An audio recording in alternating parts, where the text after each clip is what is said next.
Hello, my dear students and my dear viewers. Welcome to my channel. Today we are going to solve a problem related to right form of verbs.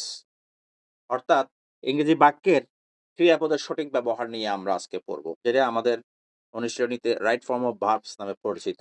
এটা প্রায় প্রত্যেক ক্লাসেই থাকে, 6 two একেবারে BCS পরীক্ষার হল পর্যন্ত। এমন কোনো জায়গা নাই যেখানে এর ব্যবহারটা হয় না। সুতরাং এর ব্যবহারটা শিখলে ইংরেজির নাম্বারটা আপনার অটোমেটিক বেড়ে যাবে। Ideally, education defined as a process of learning, এডুকেশনকে শিখার একটা প্রসেস হিসেবে ডিফাইন করা হয়। Education is defined as a process of learning, শিখার একটা প্রসেস হিসাবে শিক্ষাকে ডিফাইন করা হয়, সংজ্ঞায়িত করা হয়। মানে আমরা পৃথিবীতে এসে যাই কিছু শিখি, শিক্ষার মাধ্যমে আমরা মূলত অনেক কিছু বেশি শিখি। এডুকেশন ইজ ডিফাইন্ড, এডুকেশনকে সংজ্ঞায়িত করা হয় as a process of learning, learning এর একটা প্রসেস হিসাবে। তো প্রেজেন্ট ইনডেফিনিট টেন্স হবে, এটা যেহেতু চিরন্তন সত্য কথা, সেই জন্য এখানে ইনডেফিনিট টেন্স এবং প্যাসিভ ভয়েস। তো প্যাসিভ ভয়েস, এরপরে প্যাসিভ ভয়েসের রুল হচ্ছে কি, এখানে আমার এম ইজ আর বসবে এবং তারপরে ভার্বের ভিতরি ফর্ম বসবে। এখানে ভিতরি ফর্ম হিসেবে আছে যে ডিফাইন, ডিফাইনটা এখানে ভিতরি form.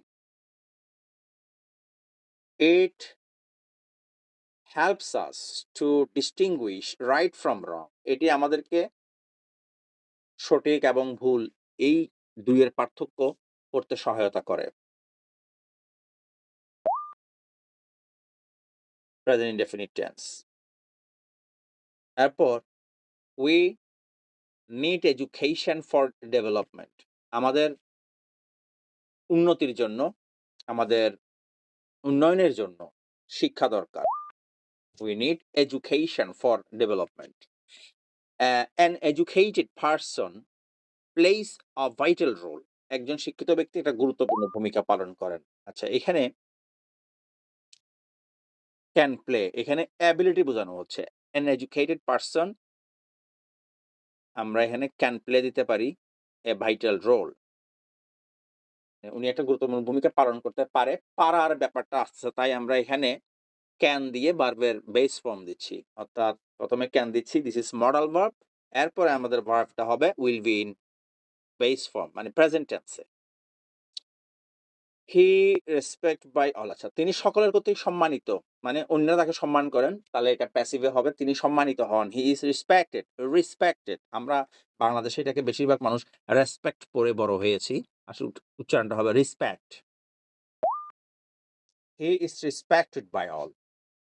If we want to succeed, আমরা যদি সফল হতে চাই,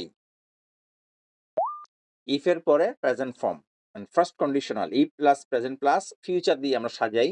if we want to succeed, যদি আমরা সফল হতে চাই, উই মাস্ট স্টাডি, আমাদেরকে অবশ্যই স্টাডি করতে হবে।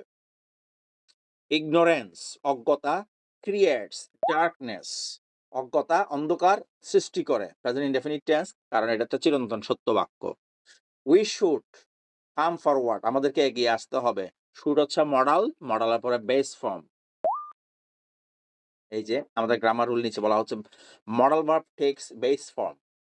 ওকে, let us start working now, লেটের পরে ভার্বের প্রেজেন্ট ফর্ম বসে, সরাসরি ভার্ব বসলে let us start working now, আমাদেরকে এখনই কাজ শুরু করা উচিত, চলেন আমরা এখনই কাজ শুরু করি। And thank you for watching this video.